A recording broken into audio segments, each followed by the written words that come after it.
Alright, so welcome back to another Dominion review. For this video, I'm going to be reviewing Dominion Alchemy. Now, Dominion Alchemy is one of my favorite expansions, or at least it's in the middle as far as expansions go for me. Now, Alchemy is a very small expansion, of course, and because it is a potion card expansion with lots of potions, and because of that, the actions are really hard to acquire because potions, you have to have a potion in order to buy most of these cards. It is not exactly the most favored expansion out there.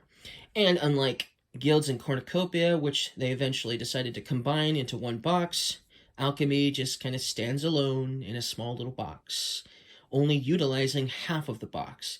It almost is begging for someone to just create their own cards for Alchemy, putting them into the box, just because they have so much extra space there. And so, after I go over my favorite to my least favorite in this expansion, I am going to be showing you the cards that I made for Dominion Alchemy. My 5 cards that I made for Dominion Alchemy. There's 5 of them, and I'm going to show you guys them as well, and talk about them as well. So, let's get started with this video. So, Apothecary is my most favorite card in this expansion. I'm a copper strategist, and yes, most people don't claim that to be a real thing, considering you can't always have a copper strategy. It's one of those cards that's only occasionally going to be in the game, and this is one of the best there is with that equation. It's really awesome. You get to reveal 4 cards, and if you reveal a bunch of coppers and potion cards, you get to put them into your hand. So if you have a lot of coppers in your deck, you didn't trash any of them, and you possibly got more, you could potentially get 4 extra treasure cards into your hand, potentially. At most, anyways, per apothecary you play. And since it does give you an action in a card, you will possibly get more coppers as you play this game, which is awesome. I like that. And since you get to put the cards back after you play it, that's cool too, because if you have multiple apothecaries and the cards you put back are good cards too, you'll be getting some of them as well. So that's good. While also accessing even more cards and hopefully getting even more coppers. If you have a card that's going to give you an extra buy, the apothecary is even better because then you'll have all these extra coppers in your hand. Lots of treasure, possibly buying a bunch of cards for sure if you've got something that gives you an extra buy and you were able to play at the same turn. But still, this is powerful. Definitely the best there is for a copper strategy, which is why I love this card so much. It's also not extremely hard to get considering it's only 2 in a potion. It's still harder to get than most action cards, but it's still one of the easiest ones as far as potion is concerned to acquire as well. So it's just good all around, and that's why it's my most favorite card from the expansion. Okay, so now most people don't like Alchemy that much, but when it comes to Alchemy, most people really like Golem. That's probably going to be their favorite card in the expansion. In fact, they might just play with Golem. They might just take it out of the box just for this card, just so they can play with it, because it's a powerful card, and it's my second favorite too. But most people will choose this probably as their favorite because it's ensuring that you get to play 2 action cards. Every time you play it, you reveal your deck, and you reveal cards from your deck until you reveal 2 action cards. Then you play those in any order. That's powerful. If they had an action on it, then you're going to be able to play other action cards after you play those 2 action cards. It's really awesome. Really fun to use. If you have lots of golems, lots of action cards, you're going to get to play lots of action cards in your turn, and you're going to have a powerful turn. But it is hard to get 4 in a potion. It's not something you're going to get in the beginning of the game for sure, but sure, it is definitely one of the best out there. So it's my second favorite. Okay. Now, obviously, I don't like witches and ghosts and things like that, so I ended up replacing 3 of the cards in this expansion with my own variations of those cards. They do the exact same thing. I didn't change what they did. I just changed their name, obviously. And this one was Scrying Pool, and now it's Poison Apples, so it's not a huge difference, you know, poison apples and all that. But I definitely prefer it over the original card. But I really like this card because it's not a super powerful attack, but it's potentially going to allow you to draw a lot of cards because you're going to reveal the top card of your deck, and so is everyone else. You're either going to discard it or put it back, your choice, which is cool. But that's for your opponent, of course. You're either discarding their card or putting it back. And if you could potentially actually play a bunch of poison apples in one turn, potentially. So you might be discarding their cards, even if they're just like victory cards, just so that way you can see what their next card is, and probably discard it if it's a gold or something.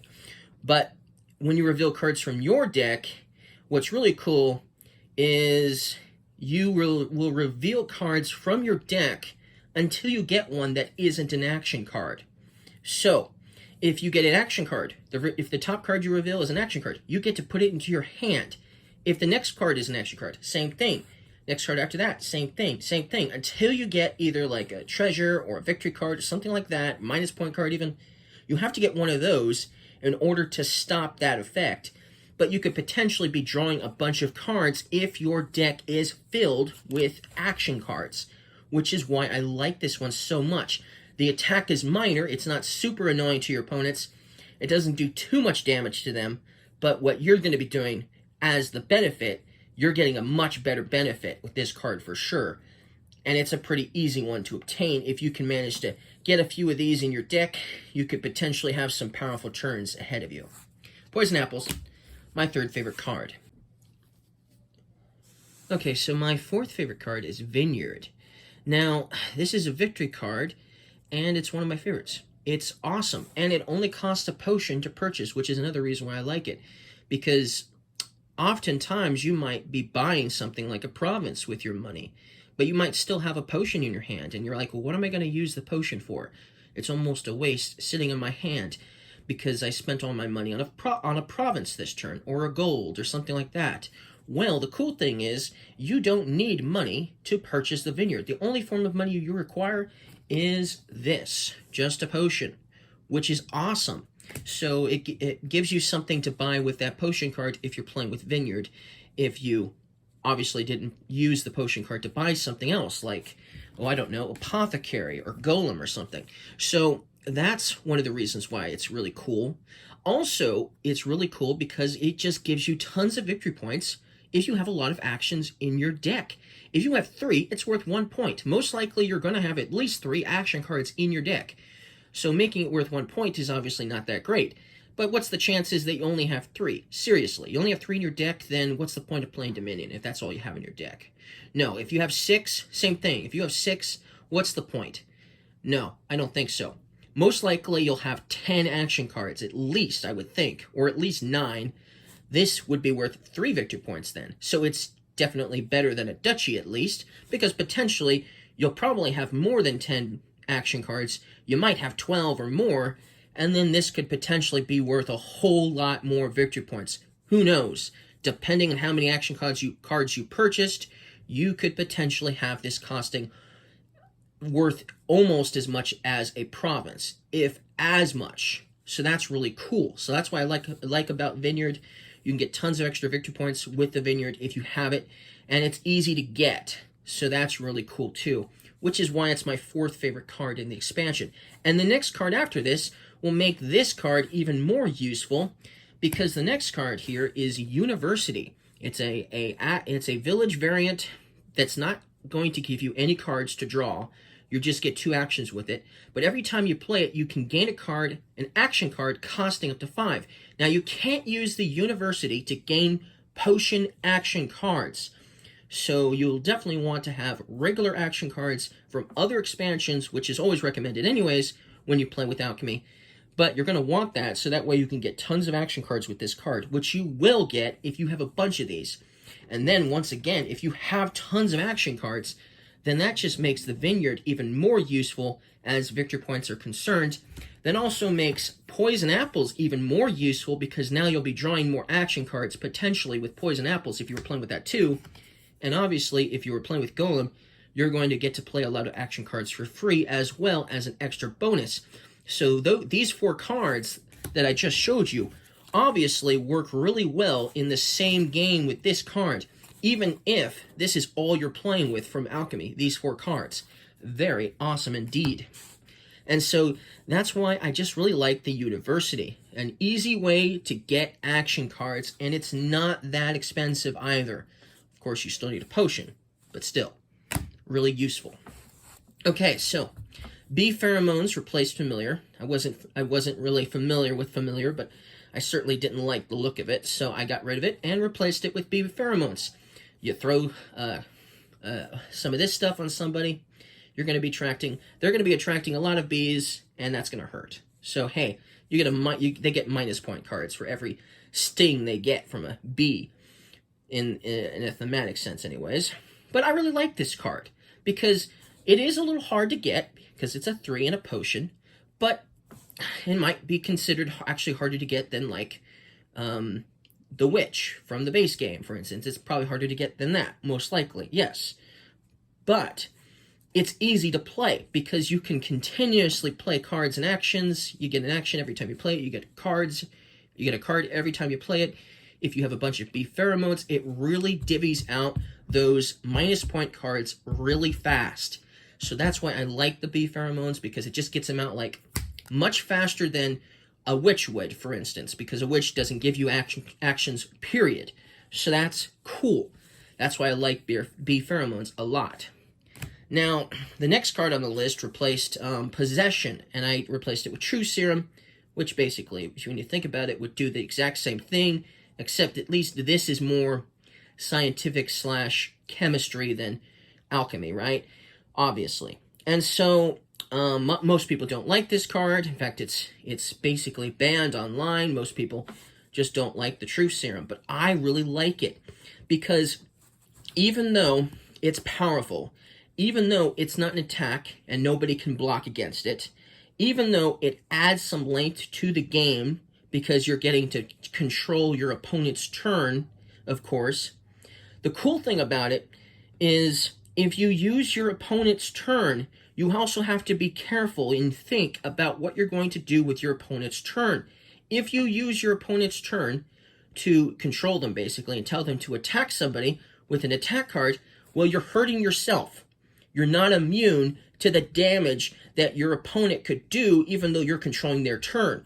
So you're not going to obviously want to play attack cards unless you don't care what the attack card's going to do to you, because maybe you have a reaction or something like that to protect you anyways. But still, you most likely will not do that. And then, of course, if they're not getting to play their attack card that turn, well, I don't think anyone's going to be I don't think anyone else who's playing with you is going to mind terribly that you're not playing the attack card either, especially if they don't have a reaction. So that's something. But it doesn't always mean you're going to get a turn that you control, that is going to be useful. You might get a horrible hand.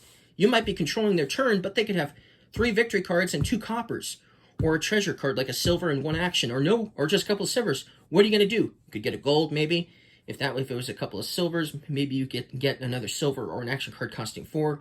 If they had a bunch of treasure, maybe a gold. But most likely, there's still a possibility that the turn you're controlling isn't going to be good. And they still get an extra turn. So despite the fact that you're controlling their turn, they get another turn anyways. So maybe, yeah, you controlled a turn that was horrible. They're not going to mind it too much, because they would have probably just, skipped that turn anyways because it wasn't useful for them. But then the next turn they get is powerful. They have all these action cards and treasures, and now they're like, hey, thank you. Basically, if that happens. That can happen, and that has happened to me, where I was able to control somebody's turn, and they had a horrible hand, so they were smiling that I was controlling their horrible hand. I got a silver out of the deal. That was about all I could get, really, because they didn't even have a potion card in their hand. And also, their next turn, they had tons of actions, tons of treasures, and they had a powerful turn. So it didn't really affect them at all. It actually helped them.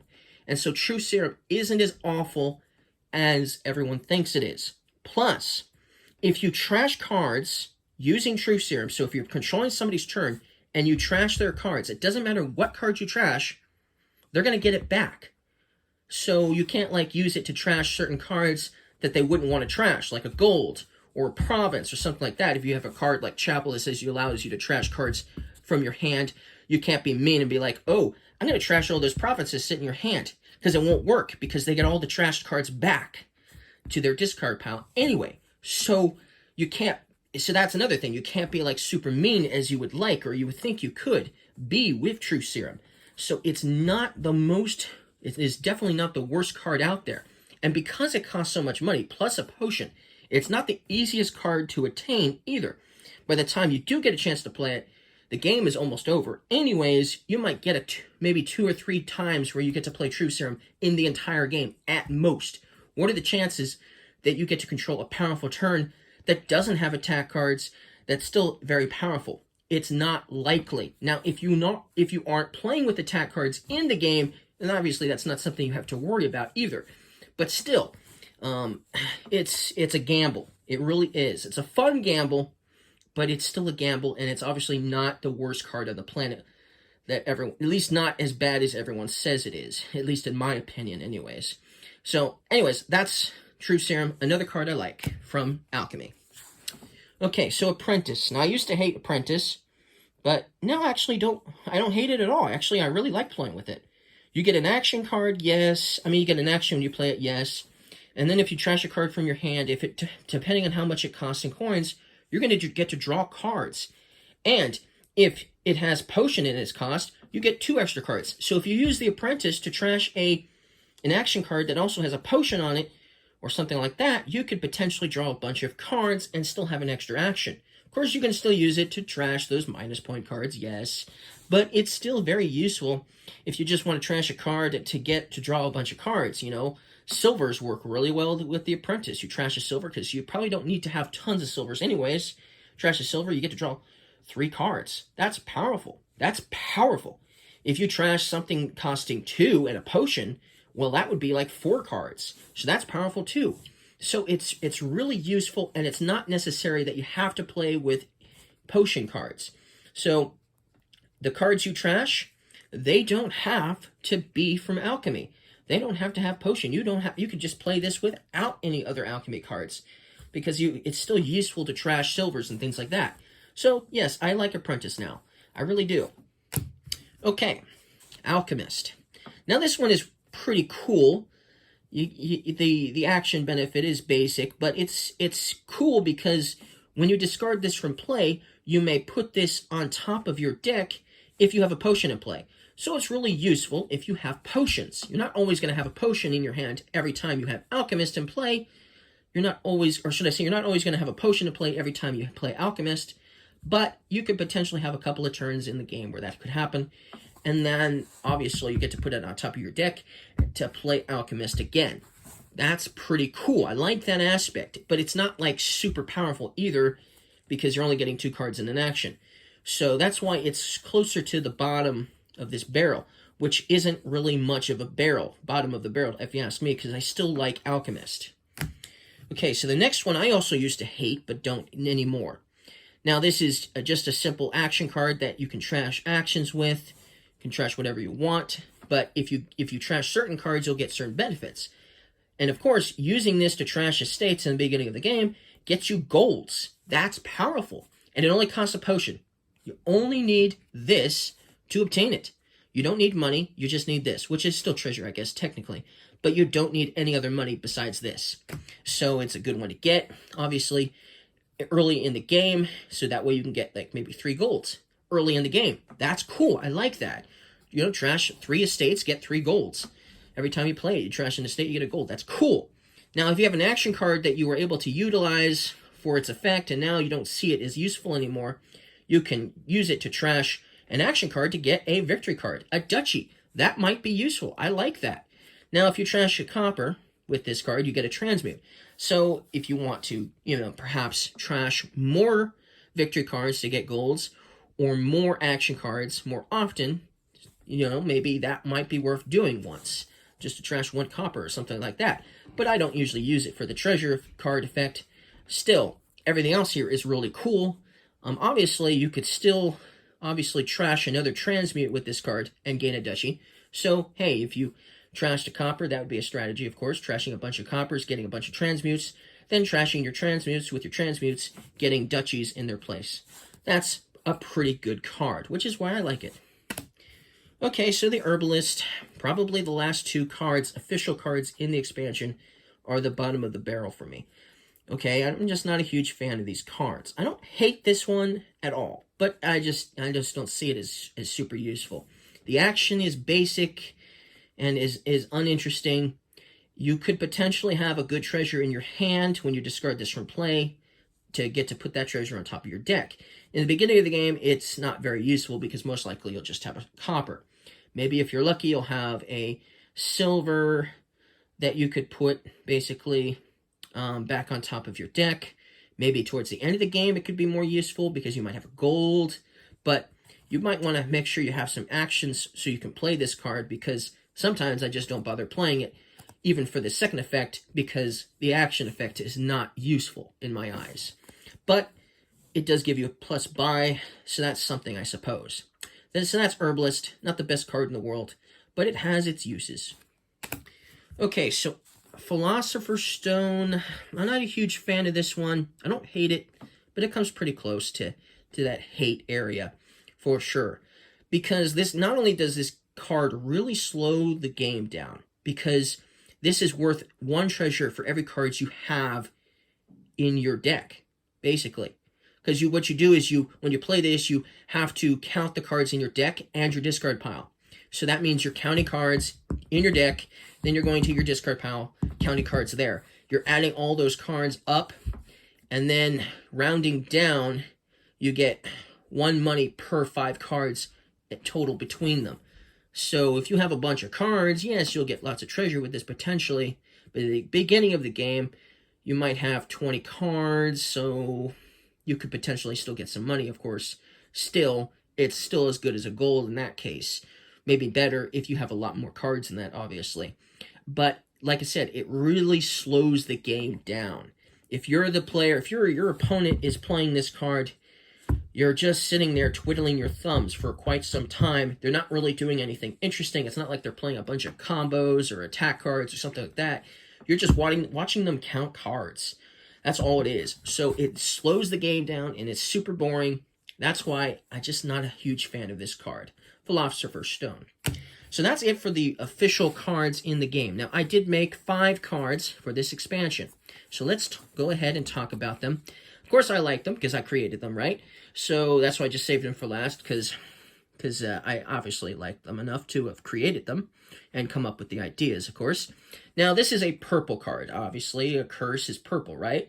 And you'll notice it does give it does give 2 minus points. So you're probably wondering, why would I want to buy an action card, especially for that cost, but also because it gives me two minus points at the end of the game. Why would I want it? Well, it does give you a huge benefit. You get a buy, okay? It's worth 3 treasure, so every time you play it, you get 3 money, okay? You get a buy and 3 money, plus it also gives you a potion. So you don't even need potion to buy potion cards if you have the Mad Scientist in play, because it's basically a potion. It counts as a potion, which obviously none of the official cards actually do. So that's something also different. So not only do none of the official cards have this minus points on the card, except for obviously curses, but it also has a potion in its cost, which is really cool too. And it's an attack card as well. It has the exact same attack effect as Torturer. They can get a minus point card, or they discard down to 2 cards in hand. I say 2 cards, not 3 cards. So it's actually worse than Torturer, because Torturer would make you discard down to 3 cards in hand. The Mad Scientist will make you discard down to 2 cards in hand, or get a minus point card. Most likely, you're going to take the minus point card. You're not going to want to discard down to 2 cards in hand, because, man, that will affect your next turn for sure. Awful, awful turn. But, obviously, that means it's basically forcing you to get tons of minus point cards for sure. And then, of course, it just like Torture, once the minus point cards are gone, you can choose to gain a minus point card even though you don't have any left to get. So that's something at least. So yes, they may choose an option. So at least it's not like I get to choose for you. You're going to discard it down to 2 cards. That was my original idea, but I decided to let them choose the worst of 2 evils. Obviously, getting a minus point card is the better deal. But if you're not playing with cards that trash cards, that means you're going to get a lot of minus point cards that you'll never get rid of either. So you might even be like, oh, I guess I'll take the discard down to 2 cards in hand, even though that's worse. Still, it's definitely a dilemma for sure. But obviously, it's going to decrease your score too for having it. So it's not something you're going to want to buy a lot of either. And of course, you're going to be looking for a way to get rid of it too. So using it for its effect to get you powerful stuff. Then once its effect is no longer useful, trying to get rid of it is going to be the best way to play this card, is getting rid of it after you've utilized it, obviously. And there's one card in here that will definitely help you get rid of this if you're also playing with it. That's one of the 5. So at least there's that. But anyways, that's the Mad Scientist. Okay, now there's another victory card. This is a victory action card, and it does cost 5 and a potion, just like the Mad Scientist. So pretty pricey. It is worth 4 victory points for every 3 potions you have in your deck, rounding down. So obviously, it gives you a reason to get more than 1 potion. Usually when you play with Alchemy, you get maybe 1 or 2 potions, and then you stop buying potions. If you've got the wine cellar in the game, it gives you a reason to go after those potions, so you get at least 3 in your deck. Of course, you might not want to get 6 in your deck to get this to be worth 8 victory points, although that is an option, but it's not an option you're probably going to do. But it does give you a cool action effect, because not only do you get an action in a card, either you get an action card, you get to play in that, you get an action, so you get another action to play, obviously, but you get to draw a card too, which is minor. But if you have a potion in your hand, you can discard the potion for 3 cards. Otherwise, you draw a card. So even though if you're going for this strategy of obtaining a bunch of potions for the victory points, you probably will have a potion in your hand when you play this, discarding it for 3 cards and an action to boot. And if you have 3 of them already, this is already worth 4 victory points to boot. So that's powerful for sure. That's why it's 5 and a potion. Maybe a little too powerful, but most likely most people will not buy 6 potions. Most likely not. So still, 4 victory points is, not that bad. Okay, so Peninsula. They never added any official reaction cards to Alchemy, so I decided, you know what, I'll make one for Alchemy. Now, the reaction is minor. It's not super powerful. And the action is actually very useful. The reaction is when you gain a card that's not during your turn, you can set the Peninsula aside, okay? Then, at the beginning of your next turn, you will basically put the Peninsula back into your hand, and you also get to start your turn off with +2 treasure. So that's cool, because then you can still utilize it for its action regardless. Very cool. It's only when you gain a card, though. So if you're going to discard cards, obviously you might end up still discarding the Peninsula.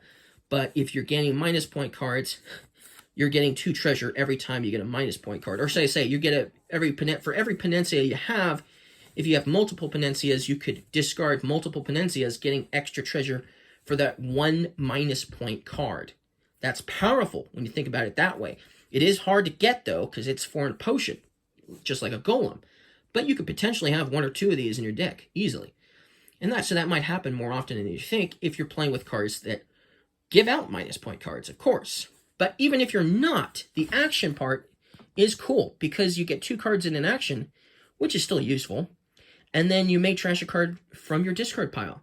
So even if you don't have any minus point cards, it's a good way to get rid of coppers, but also giving you lots of cards and actions when you play it. That's really useful. So it's useful in that regards. But then, of course, if you are also playing with Mad Scientist, now you've got an easy way of getting rid of your Mad Scientist. That way you can enjoy playing the Mad Scientist on your opponents for the awesome benefit as well. But you're also going to get, if you're also playing with Peninsula, you have an easy way of getting rid of it when you're done with it. So, anyways, so that's Peninsula. So we have 2 more cards, and these are both duration cards. I thought, well, let's add some duration cards to Alchemy too. One of them has a potion in the cost, the other one does not. Let's talk about the one that does. So Potter here is basically like Expand from the prosperity expansion or remodel, for instance, but you actually utilize it to get potion cards.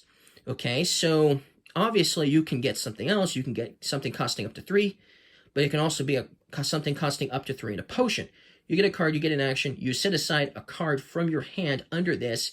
That card that you're setting aside, it gets trashed on your next turn. So you're molding clay, something. You're creating something and you're turning it into something better, basically. You're molding clay because you're a potter, thematically in that sense. And then you gain a card costing up to 3 more than it, and it's also got a potion in. It can also be a potion card because of the potion right there. So that's cool. So it's a good way of getting rid of a awful card, but also getting something and turning it into something good. Maybe it's silver, or maybe you just want another action card that has a potion in its cost, or just another action card, period. And of course, if you trash a good card, you could potentially still turn it into a province later down the road. So powerful card for sure. Okay, Mortar and Pestle, the last card here. With this one, you can discard a treasure from your hand, and you get a buy, and you get 2 treasure. That's basically minor, of course. You're just basically getting extra treasure and a buy when you do that for the action effect. Now, that's an action effect you may do. You don't have to do it. Okay, it's a may. But then, even if you don't play it for its action effect, if you play it and you don't discard a treasure, you still can, at the start of your next turn, you may either gain a card costing up to 3 in a potion, or up to 4 treasure. So that's cool. So you could still get something costing up to 4, a good action card that isn't a potion card, or something costing up to 3 and a potion 2 is also fine. But you can't use it to get like a golem, for instance, because that's 4 in a potion. It's only going up to 3 in a potion. Still, that's Mortar and Pestle, and that's kind of an interesting thing. That's why it says you may discard a treasure, because maybe you don't have a treasure you want to discard, or you just don't think it's useful for that extra buy and extra treasure, technically, right? But still, the gain effect is kind of cool, too, for your next turn. So that's it. That's all of the cards from Alchemy. That's all the cards I created, obviously. That's how I feel about the expansion, how I feel about the cards. And obviously, I enjoy this expansion a lot, Alchemy. So thank you guys for watching this video. Don't forget to leave a like if you guys liked it. And I'll see you guys again next time.